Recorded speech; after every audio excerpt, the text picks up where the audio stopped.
Yo, what's going on YouTube? 0088 here, and today we're talking about this new Miles Morales Thor and the issues surrounding it and the overall issues with politics and left-wing politics and stuff in media and comics, and oh man, there's just so much to go on.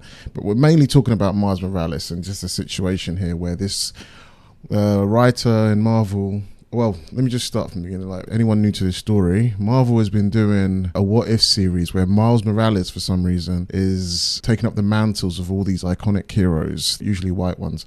Thor, I think, I'm not even sure about the other ones. Captain America, he's obviously already started with Spider-Man, which is actually his main story.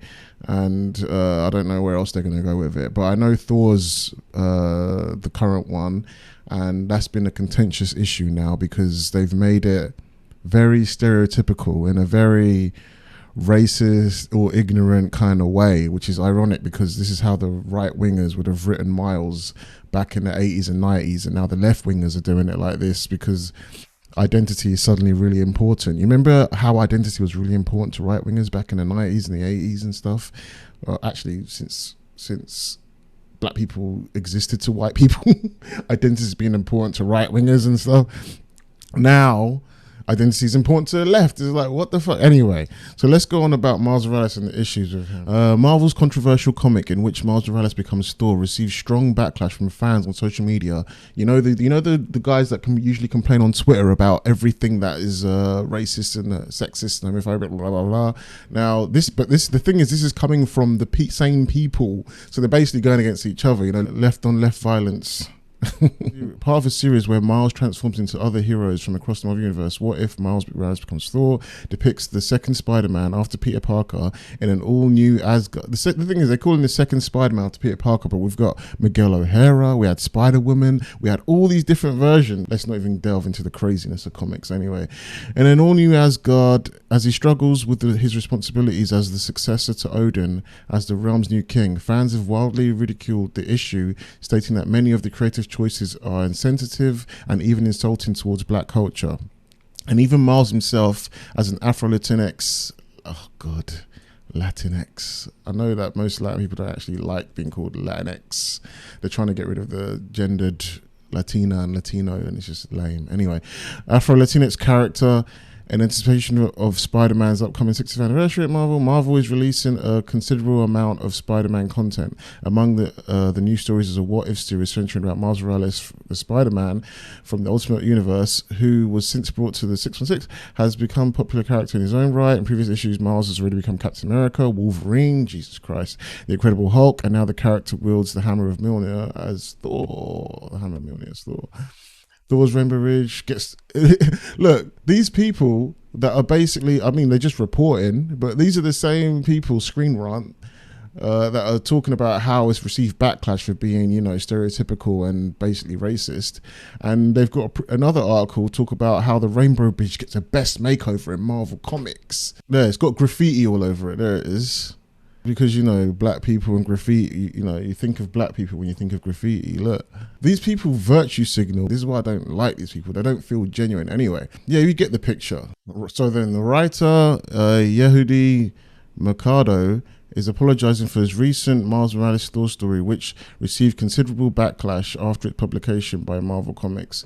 The What If story, showcasing a new Thor variant, trended on Twitter and Reddit this week, with many criticizing the book and its version of Asgard played up harmful stereotypes while offering an inauthentic take on the black experience. Among the issues pointed out, including him rapping to the open issue, shoes hanging on the power lines in Asgard, a graffiti-covered Mjolnir, an outdated catchphrase referencing MC Hammer, and Morales referring to his realm as his hood. On his Twitter account, writer, blah, blah, blah, I don't want to say his name, who penned the What If, Miles Morales becomes Thor, offered an apology for his portrayal of the character.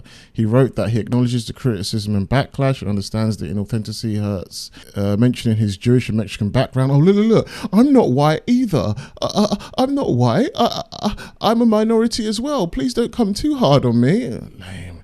Mercado admits he failed to make his story authentic and appreciates hearing from black and Puerto Rican comic peers.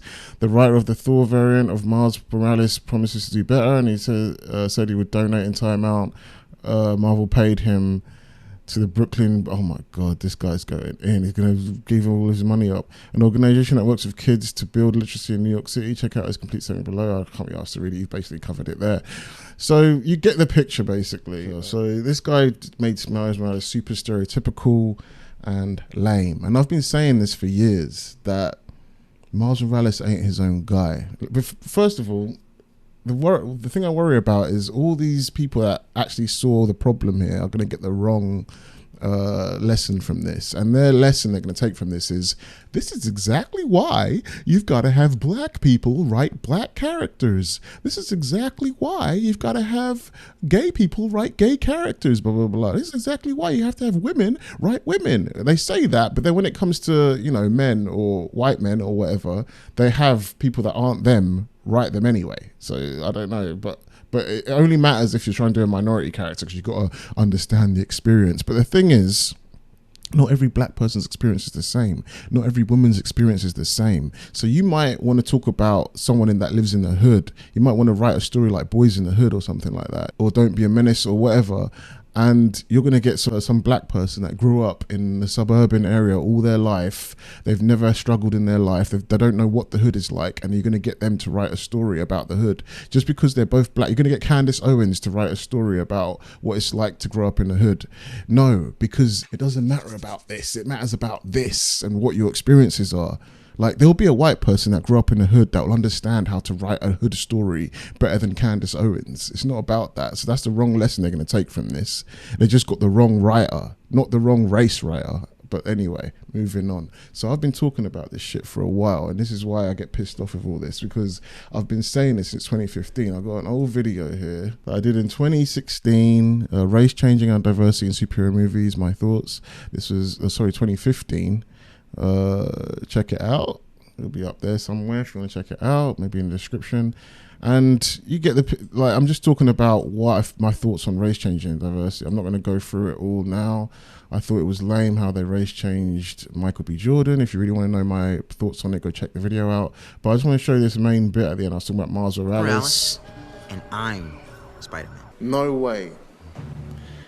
As a black man, I find it insulting to appropriate my race into an already existing, ingrained in popular culture character. It would be like my race is riding the coattails of a white character's previous success. If you really want to see diversity in films, if you want true diversity, give actual black characters from comics and literature a chance to shine. Don't just grab an already existing popular white character and then make him black. The black version will always be second best, will always be the fake version, will always be the politically correct version. He will never really be Clark Kent or Peter Parker. He will never really be Bruce Wayne. He'll never really be Steve Rogers. He will always be the black version, and that's sad. To get true diversity, let us see Luke Cage on screen. Let's see Black Panther on screen. Let's see War Machine get his own movie. Let's see the Prowler get his own movie. Let's see Blade return to the silver screen. Let's see Static Shock. Let's see Cyborg. Let's see John Stewart's Green Lantern. Let's see some original black heroes being created. I don't mind smaller characters' races being changed and building them up into icons for the movies or even just the comics. But please, please, please, don't turn iconic heroes black. Let's make black heroes iconic. That's real diversity. Don't turn iconic heroes black. Let's make black heroes iconic. That my point. That phrase, it says it all. Like, what you're doing is you're being lazy. You want diversity. You want representation, which I think are important things, but you're too lazy to actually do it the right way. Peter Parker, Clark Kent, Bruce Wayne, Steve Rogers, all those characters were written not to try and virtue signal. They weren't created because we need this kind of character, we need this race, or we need this gender. They were created to tell a story. They were created because they thought it was cool, Whereas these black characters are being created because they want to tick boxes and they want to virtue signal. They want to show that, look how woke I am, look how politically correct I am, look, give me praise for doing what's politically right in 2022. They're not creating these characters because they want to delve into how interesting they are, what kind of stories they're going through, or what kind of villains they're gonna face. You know, they're just trying to just tick boxes, and you know, it's just sad. And finally, I saw this article from Young Ripper. Shout out to Young Ripper, who's always talking about this kind of stuff. I don't agree with him on every single thing. Like, I still think representation and diversity is important, but I just think like Hollywood aren't doing it. They ain't being genuine with it.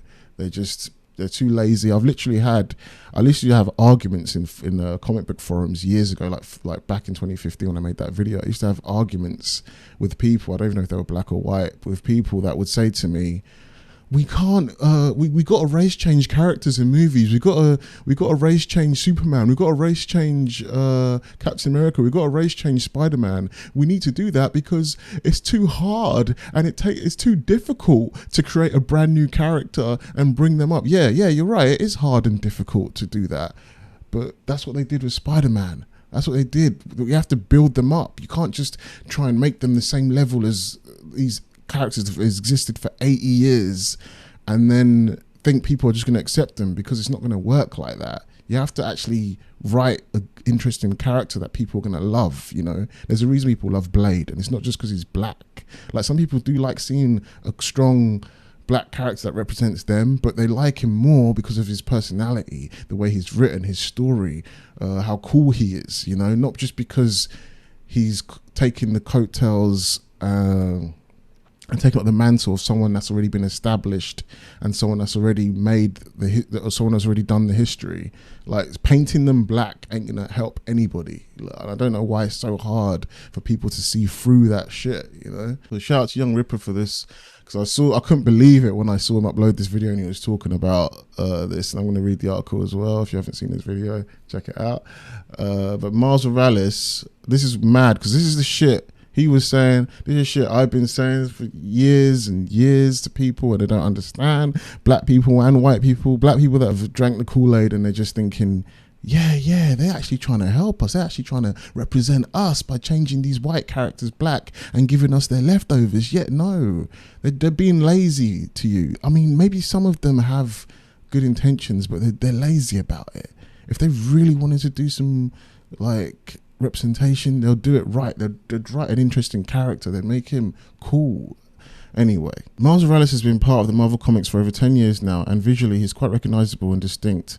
The problems with Miles comes when the costume is taken off, leaving a character who's still fairly undefined from characterization standpoint, failing to make a real mark for himself and get from under Peter Parker's shadow. You know, this is a shit I've been saying. First of all, why is his name Spider-Man? You know?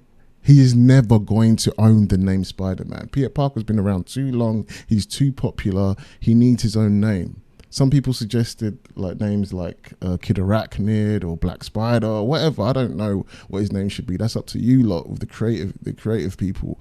You lot don't want to be creative no more. Anyway, so yeah, he's never going to get out of Peter Parker's shadow if he shares the same name as him and they both exist at the same time in the universe. It's just, Peter Parker's always going to be the number one, and this guy Miles Morales is always going to be Robin to Peter Parker's Batman. He's never going to get out of that, and why would you want that? Even Dick Grayson, who's a cool character in his own right, is never going to be on the same level as Batman. They're both white, but because he came from under Batman, no pun intended, Dick Grayson will never be as big as Bruce Wayne, you know. But there are characters as big as Bruce Wayne. You got Captain America, Superman, Flash in his own right. Okay, maybe he's not as popular, but he's his own man. Thor, even Black Panther. And why is that? Because they didn't come under him. They're kind of side by side, and I don't see Miles as side by side next to Spider-Man. I see him below Peter Parker, and I feel like everybody does, because he can't replace him. He'll never be able to replace him, no matter how long they kill off Peter for. Miles' journey to having a niche of his own is curtailed by Marvel's current publications with the character. The What If series currently stars numerous variants of Miles as a respective universe's version of another Marvel hero. While the concept sounds interesting, it only highlights how much of a blank slate he still is. Damn, they're hitting it on the head. This guy's gonna get fired. Whoever wrote this article. All the while, begging the question of his real purpose in the Spider-Man mythos. It also makes What If as a concept feel more insular than ever. Here's how, despite constantly pushing him, Marvel has utilized Miles Morales. After a decade of existence, the only thing that stands out about he hasn't got his own rogues gallery. He hasn't got his own do you tell me, like, go to people that love Miles Morales and ask them what is his story. He has an uncle. It's basically what they've seen in that one movie, you know? Like, who's his villain? Who's his main villain? The Prowler, his uncle? Who else? Kingpin? Oh, that's Spider-Man's villain. Green Goblin? Oh no, that's Spider-Man's villain. Who's his actual villain? I don't know.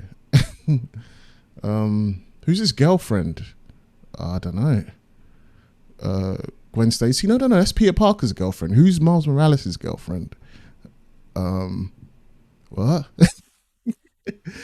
Anyway, his rivalry with his villainous uncle Aaron. This has been the one constant brought up in the current What If series, where Miles is reimagined as heroes as Hulk, Wolverine, Thor, God of Thunder. For one thing, this utterly undermines the series' basic premise, which, to be fair, is limiting as compared to DC's elsewhere equivalents. Several What If stories are simply what if character was Y character. That's what I've been saying. I made a video about this. I made this video about it. Got 9 dislikes. Was the fact that the Tesseract. What if you don't even need to watch it? Just need to see the title. Faster than he did, I think. Mary Sue, kind of like Ray in Star Wars. Anyway, what if these two characters swapped? Marvel's What If. Basically, this video is. I got these stupid ass comments. You're mad because it's basically a character swap. That's literally the whole point of the show. No, your buddies at Screen Rant, your left-wing journalists, I'm sure you're the same political aisle and same opinions. They've just finally caught up and realised that swapping character swaps as a what if story is lazy and stupid, you know. The very first What If comic was What If Spider-Man joined the Fantastic Four, already a 10 times more creative, interesting plot point than the first 2 episodes of this character swap show. It's not what if Johnny Storm was Spider-Man.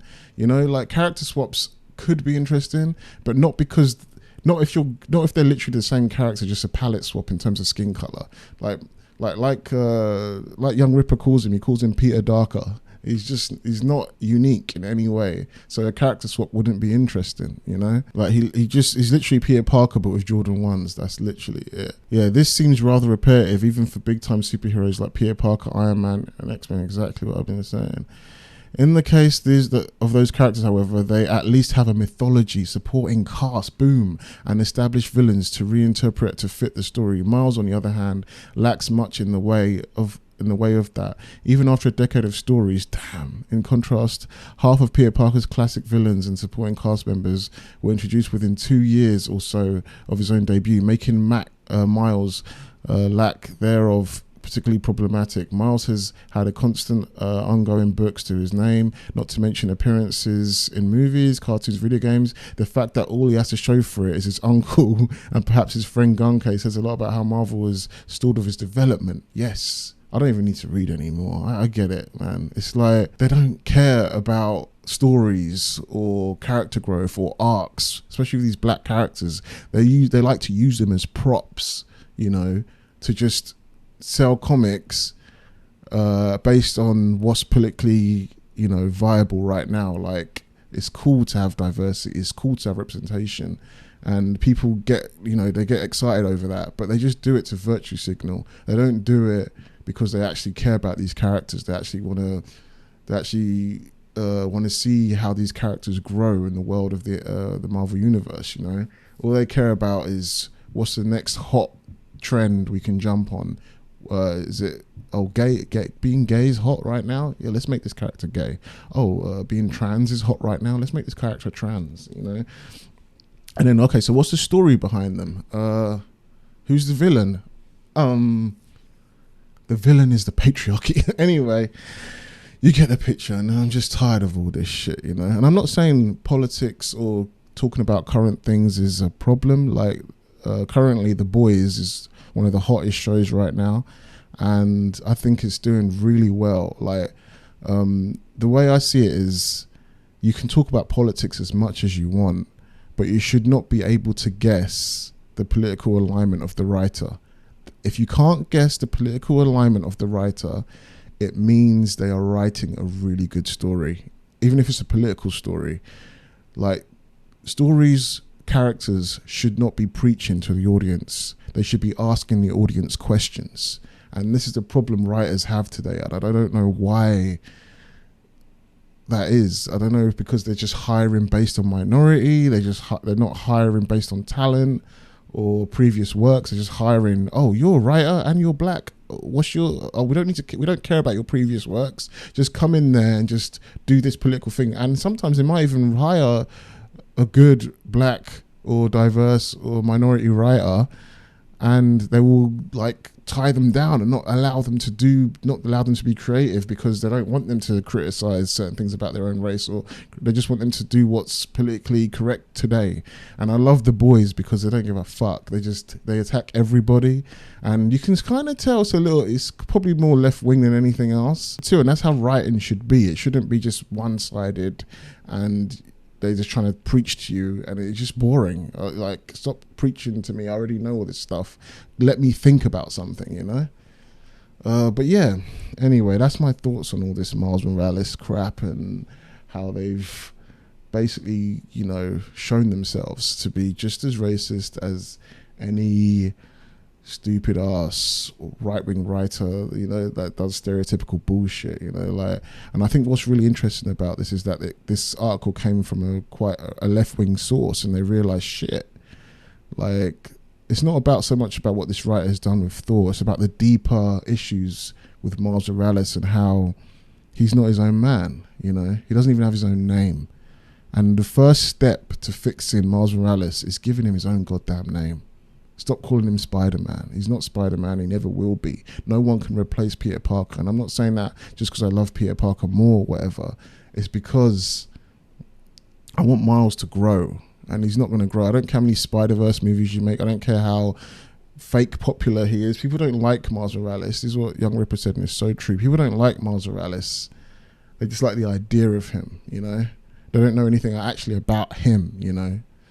And that's sad. So yeah, give him his own name, give him his own identity, stop race changing and palette swapping. And yes, I think diversity is important, I think representation is important, but do it fucking right, man. Like, give these characters an arc, a story, make them interesting, give them villains, give them the rogues gallery, do something, man. Marvel, what the fuck?